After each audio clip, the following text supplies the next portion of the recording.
नमस्कार, आपका अखबार के इस अंक में आपका स्वागत है। मैं हूं प्रदीप सिंह।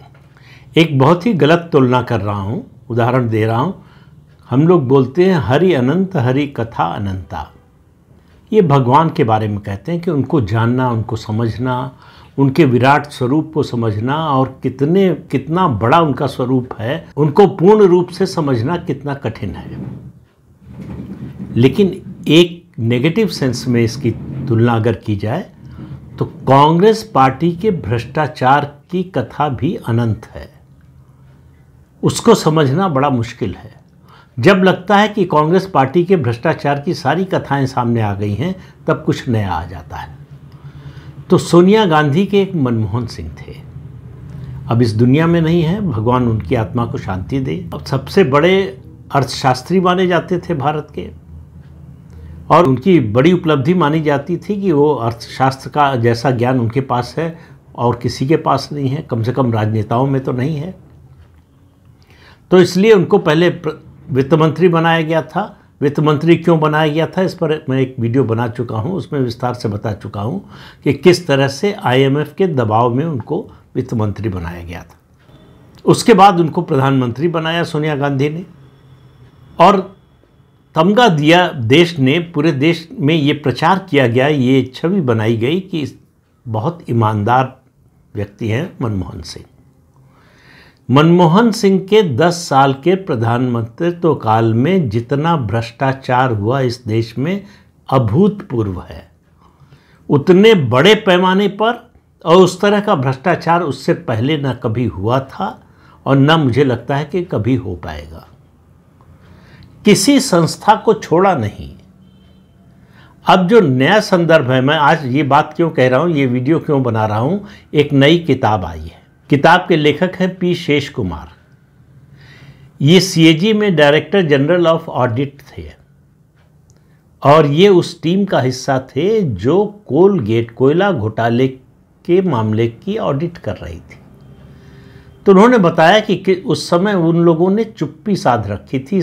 इस घोटाले की जांच में कदम कदम पर अवरोध पैदा किए गए।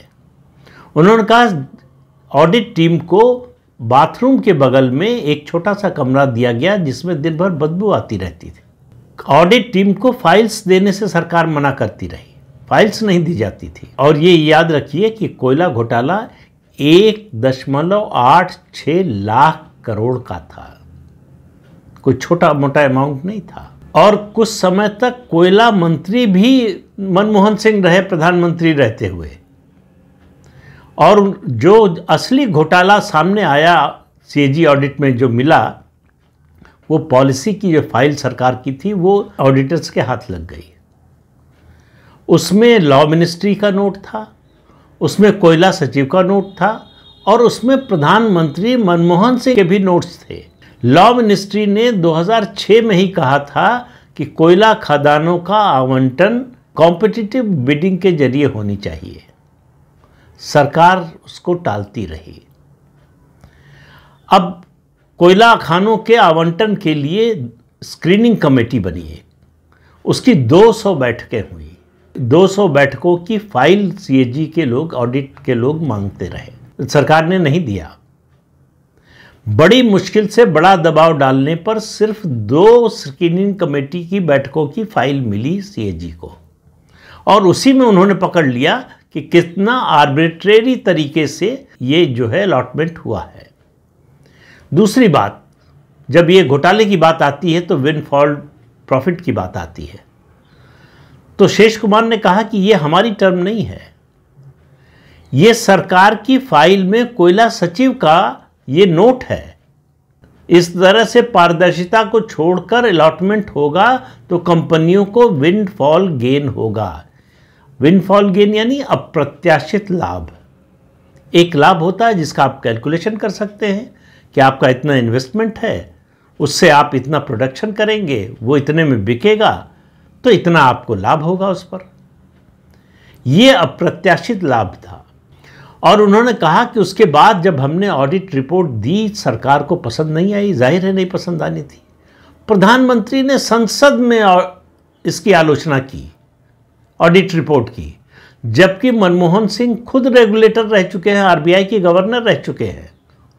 एक संवैधानिक संस्था है CAG, controller and auditor general. ये जितने सरकारी विभाग हैं जहां भी सरकार का पैसा खर्च होता है उस खर्च का ये ऑडिट करते हैं, ये संस्था करती है। मैंडेटरी है, जो भी सरकारी खर्च जहां भी इन्वॉल्व है सरकार का पैसा, वहां सीएजी से ऑडिट करना ये मैंडेटरी है। और इसी सीएजी के जरिए बड़े बड़े घोटाले कांग्रेस के सामने आए हैं। चाहे वो बोफोर्स का घोटाला हो, वो भी सीएजी की रिपोर्ट से सामने आया। 2G स्कैम हो, हालांकि कांग्रेसी आजकल बहुत बोलते हैं लोअर कोर्ट से जो आरोपी थे वो बरी हो गए हैं, लेकिन अभी हाई कोर्ट में मामला जा रहा है। और ये उस समय जो रिपोर्ट दी गई थी कांग्रेस के समय की ही रिपोर्ट के आधार पर लोअर कोर्ट का फैसला आया था। और लोअर कोर्ट ने अपने फैसले में कहा था कि ये प्रमाण है इस बात का कि किस तरह से किसी घोटाले की जांच नहीं की जानी चाहिए।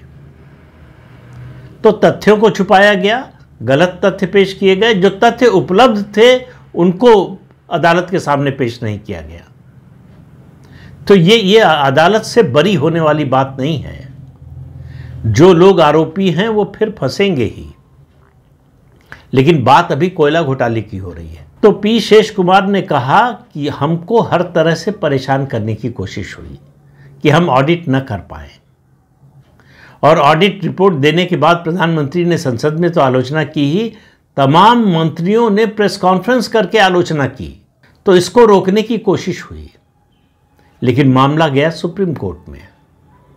सुप्रीम कोर्ट ने सारे आवंटन रद्द कर दिए। ये भारत के इतिहास में पहली बार हुआ कि सरकार के लिए गए पूरे फैसले को, किसी आर्थिक फैसले को, किसी अलॉटमेंट को पूरी तरह से सुप्रीम कोर्ट रद्द कर दे। सारा अलॉटमेंट रद्द हो गया। लेकिन आप देखिए मनमोहन सिंह उसके बारे में कुछ नहीं बोले।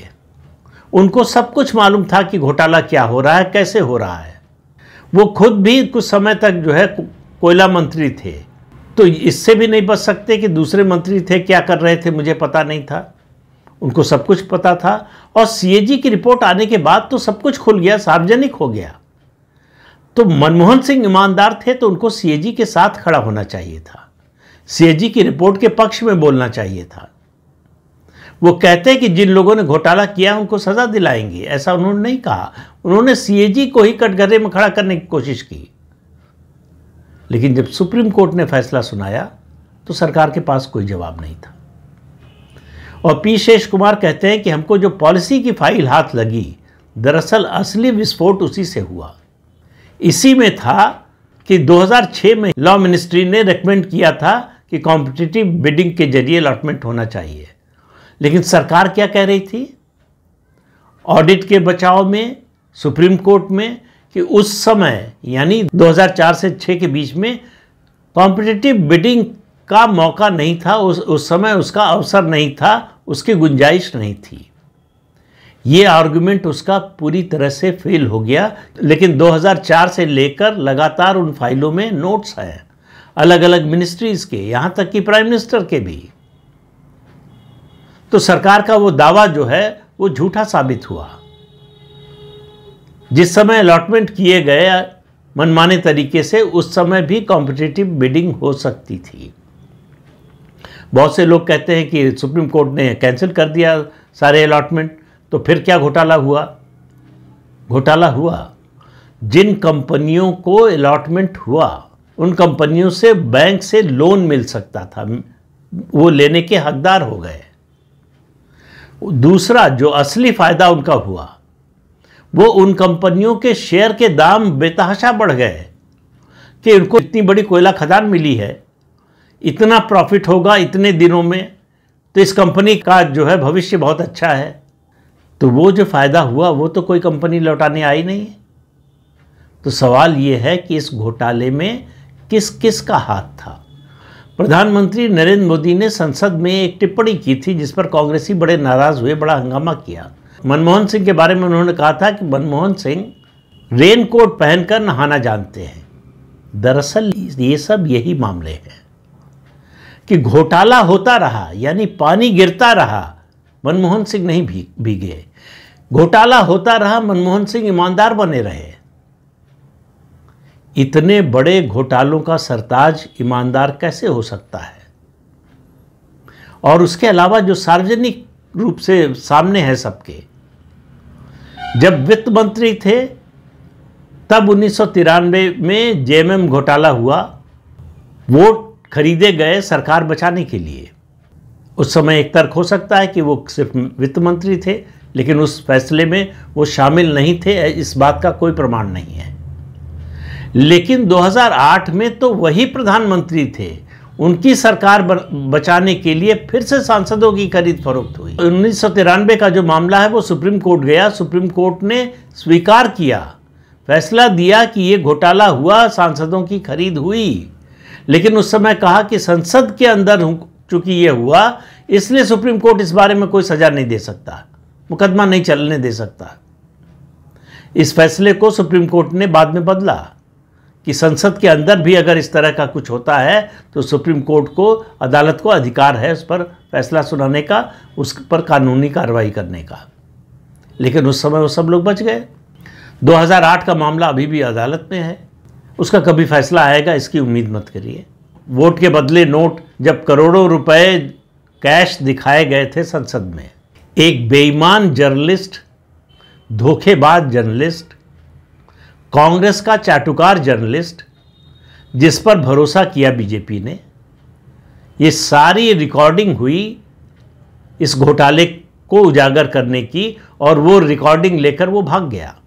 इसलिए जो है कुछ साबित नहीं हो पाया। वो सब जेल जाते, और मनमोहन सिंह भी जा सकते थे जेल, सोनिया गांधी भी जा सकती थी जेल। अगर वो वीडियो चला होता तो मनमोहन सिंह की ईमानदारी और मनमोहन सिंह का भारतीय अर्थव्यवस्था में जो योगदान है, मैं 2 वीडियो बना चुका हूं, किस तरह से उन्होंने भारत की अर्थव्यवस्था को बर्बाद किया। जी हां, बर्बाद किया। सबसे बड़े गुनहगार अगर कोई एक व्यक्ति को ठहराना हो तो वो मनमोहन सिंह थे। इंदिरा गांधी के समय से वो भारत की आर्थिक नीति बनाने में उनका सबसे बड़ा योगदान रहा, और प्रधानमंत्री बन गए तो इतने घोटाले हुए जिसका मुझे नहीं लगता दुनिया में कोई दूसरा उदाहरण मिलेगा। और दुनिया में इस बात का तो उदाहरण बिल्कुल ही नहीं मिलेगा कि जिसकी सरकार में, जिसके सिरमौर रहते हुए इतने घोटाले हुए, उसको ईमानदार बताया जाए। तो फिर आपको ईमानदारी की परिभाषा बदलनी होगी।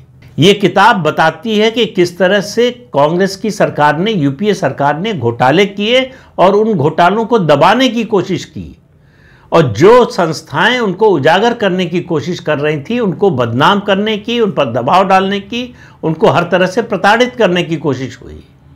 तो कांग्रेस पार्टी का ये जो काला इतिहास है, ये लोगों के मन से कभी नहीं मिटने वाला है।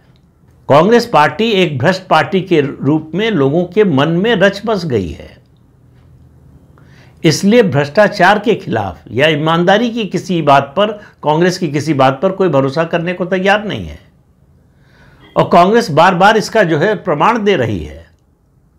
चारा घोटाले में 32 साल की सजा पाए लालू यादव, उनके परिवार के साथ खड़ी है कांग्रेस पार्टी बिहार में। तेजस्वी यादव और उनके परिवार के दूसरे सदस्य चुनाव के बाद कब जेल चले जाएंगे किसी को पता नहीं। नौकरी के बदले ज़मीन का जो घोटाला है, वो मामला मैंने पहले भी बताया था आपको कि उसमें चार्जशीट फाइल हो चुकी है और कोर्ट उस मामले का कॉग्निजेंस ले चुकी है। तो अब सुनवाई होकर केवल फैसला आना बाकी है। लेकिन कांग्रेस ने एक बार नहीं कहा कि इस घोटाले के कारण हम आरजेडी के साथ कोई समझौता नहीं करेंगे, गठबंधन नहीं करेंगे, चुनाव नहीं लड़ेंगे।